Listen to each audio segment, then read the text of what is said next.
Let's do a little quick pull in the rain.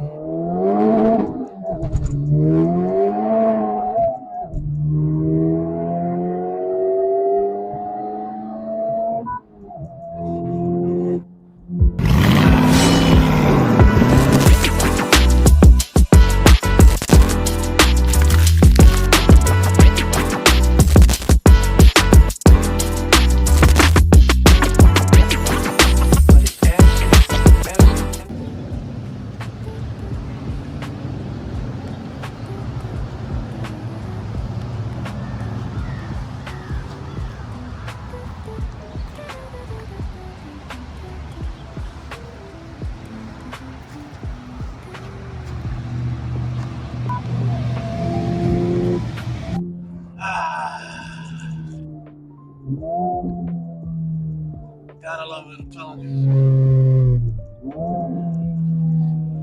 Gotta love it. Little second gear pull in the rain. Let's do it.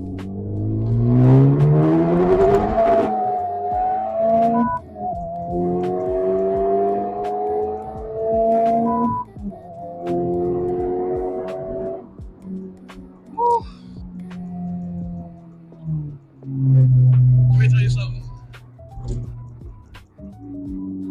Let me tell you something. The Type R is fun. It's a different experience. And there's no other way to describe it. If you've never had a Honda before and this is your first car, you're gonna be absolutely in love with this thing. This thing can do it all. This thing can do it all. This thing is quick enough, shifts great. I mean, sounds good. You get the reliability of a Honda, obviously. But if you are like me, that's been building Hondas for pretty much all their lives, right?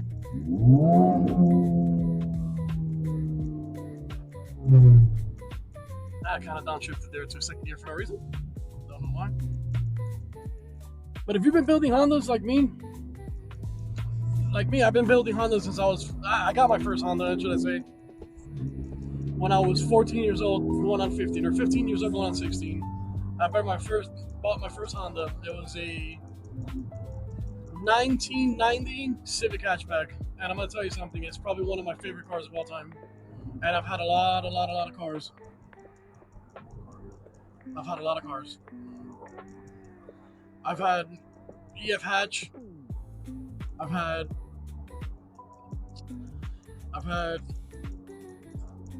Integras, the DA 1990 Integra Coupe. I've had a 99 GSR Integra that I K-swapped. I've had multiple EG 4-doors, EG Coupes, EG hatches. I mean, I've been wheeling and dealing and trading and building things, since I was a kid. And mainly everything that I've had has been Honda. Until recently, I got this car. So, backstory, right? I've been building Honda cars, and I've been into Hondas for my whole life, like I said. So, naturally, when this car came out, the FKA came out. I mean, I wanted that car, but I wasn't 100% sold on that car. I'm older now, so naturally, the styling of that car was way too aggressive. I saw it in person. Look, Black Type R. When I saw it in person, I was in love with the car. The car looked sharp. It's a great looking car. I wanted it, right? But I wasn't able to pick that car up, and I'm glad I didn't, because the FL5 came out, and I absolutely fell in love with the FL5. I guess when Honda came out with FK, they got a lot of backlash from the Honda community, saying that it was too aggressive. The pieces like the lip and the body and the everything around there it was too much. There was a lot of plastic, and it was just too aggressive. Now, again, I still absolutely love that car. I wouldn't buy it and drive it myself, but I still absolutely love that car, and I love seeing what people do to those cars. So I'm not hating, for sure.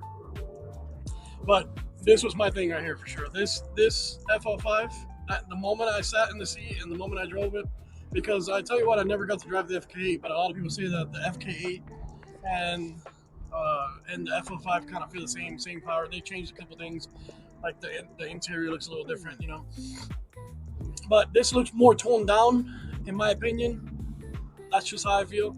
It feels a little more toned down, and it's less aggressive, right? And then you can just add your aggressiveness to it, which is nice, you know. That's the part that I like about this. Which I'm gonna be doing, you know, a bunch of things to this, but obviously, you know, I work a lot, and I have 6 kids, so everything's gonna be slow progress. But you know, I'm gonna do point of view videos, and maybe you guys can sponsor it. Nah, I'm just kidding, but I'm not kidding. I'll leave my cat. I'm gonna create a GoFundMe and leave it. I'll leave the link in the description. Nah, but I'm just kidding. Anyways, my brother's got one. He's got the F05 in black, and he's doing a bunch of things to it. He's in the mix with getting a Mugen kit or a spoon kit, and he's just been going back and forth. I think he just ordered a Honda for that and the Faribault stage 2 tune, I think. So we'll be recording an install video on that, and you can feel the difference. He's got the only thing that I've done to this car is I've lowered it. I've got an exhaust that I made myself, and PRL and risers. That's all I got, and then you know everything else is complete. So not Type R. No, that's not Type R. It looks like an FK, but it wasn't. But yeah, so that's all I've done to this car. I mean, I felt like I needed to be lowered. What I'm gonna do next is probably gonna get some spacers, because I do want to bring the tires out a little bit. I think the tires are a little too tucked, but you know, I kind of don't want to mess with the geometry of things too much just yet. But more than likely, I'm gonna get the spacers, and I'm gonna get the stock rims, and I want to take them to get powder coated. I think bronze. I'm gonna powder coat them bronze with I'm gonna leave the little red center cap red, and then powder coat everything else bronze. So I think that's gonna give it a nice touch, and probably just go with the front lip, because I think these cars, they should have came with the front lip from factory, in my opinion. I kind of hate the fact that they didn't put a front lip on it.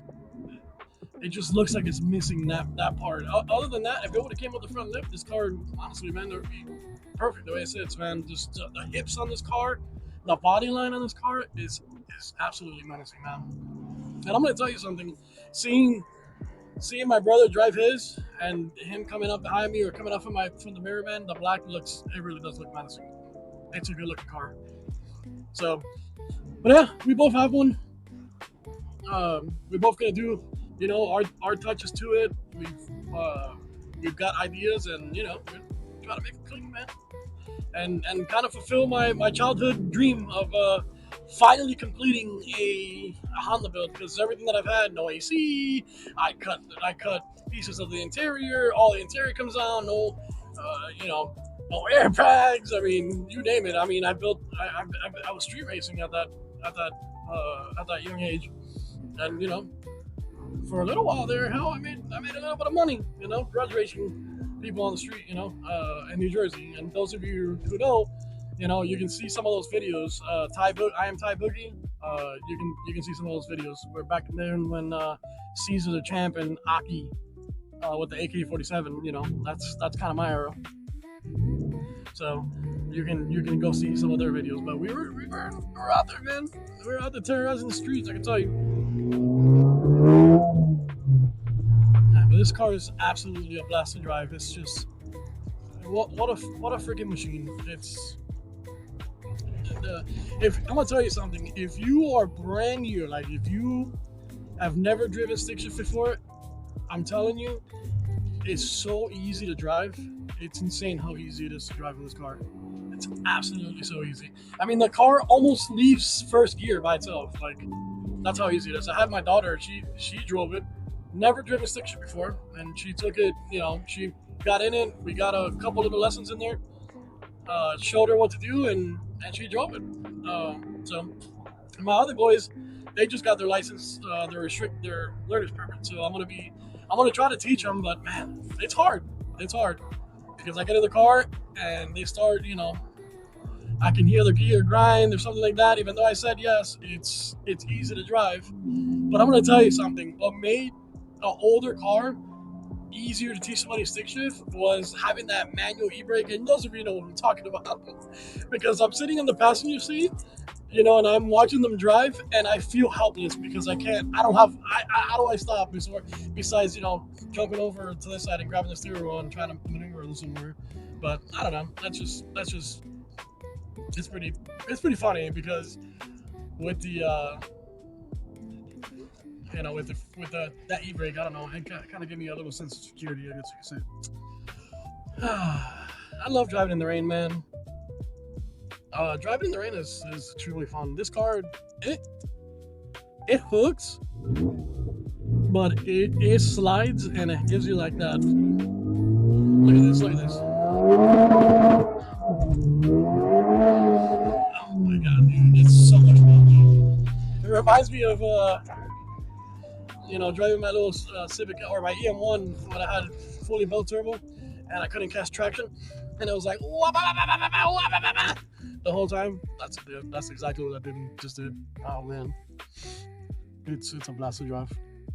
But yeah, I'm gonna go get some food. It started raining a little bit. I felt like, you know, hey, let me go for a drive at the Type R and do a little phone review. There's cops hanging around here to listen to this thing.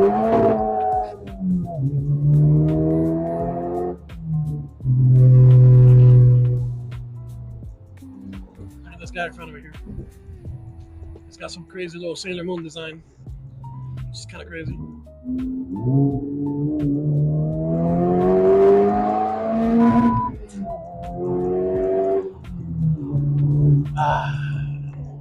It never gets old. Never gets old. It really just never gets old. I thought this thing had where it felt rain. Let me see. Maybe that's it right there. It feels the raindrop. I don't think it does. My Mustang, I have it on auto, so as soon as it feels a little raindrop, it turns the wipers on. So I don't know. But this car is a blast to drive. I really need to do a nice little introduction video and like a little what the heck is that? No, I thought that was an Evo for a second, man.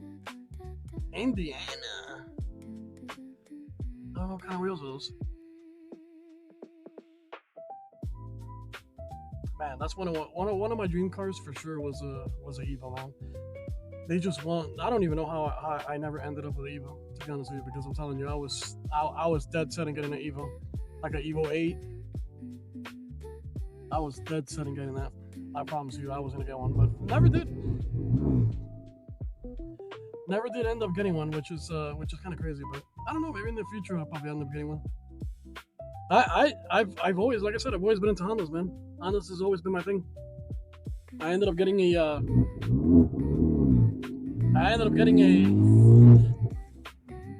Mustang Dark Horse, which, you know,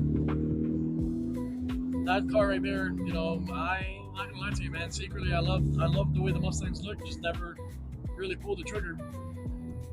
But when that Dark Horse came out, man, I was like, man, I gotta have one, you know. And I spent a lot of time talking crap about Ford because I'm a Chevy guy at heart. I'm a Chevy Honda guy, so you know, if I'm gonna buy a truck, it's obviously gonna be a Chevy. Right now I have a 2020 Denali that I use. That's my truck. But and before that, I had a Chevy two-wheel drive, which I still love that truck. I actually ended up dropping that truck. It was a 2017. I think it was a 2017 Silverado. I ended up lowering that car. That car looked really good. And then I ended up getting a 2020 Chevy High Country. Man, that truck was absolutely beautiful. And I ended up lifting that 7 inches and a rough country 7-inch, which, you know, a lot of people said that rough country wasn't really good enough, but I had absolutely zero problems with that thing. But anyways, lifted it 7 inches, and I put 20 2x10 or by 12 TISs, black on that, man. That truck just looks so freaking beautiful, man. It was my, it was my dream car, or sorry, my dream truck, should I say? But yeah, that was a good truck. And then I ended up getting rid of that. I got a white Type R because I was like, man, I remember I told you, and I was like, I gotta have the Type R, so I traded that in for the white Type R, and I kind of regretted it because I really needed a truck. I can't be without a truck, man. You know, I don't know. It's just the way. That's just the way. Just the way it is, man. I'm a firm believer that. I mean, yeah, say what you want, but you're not a man.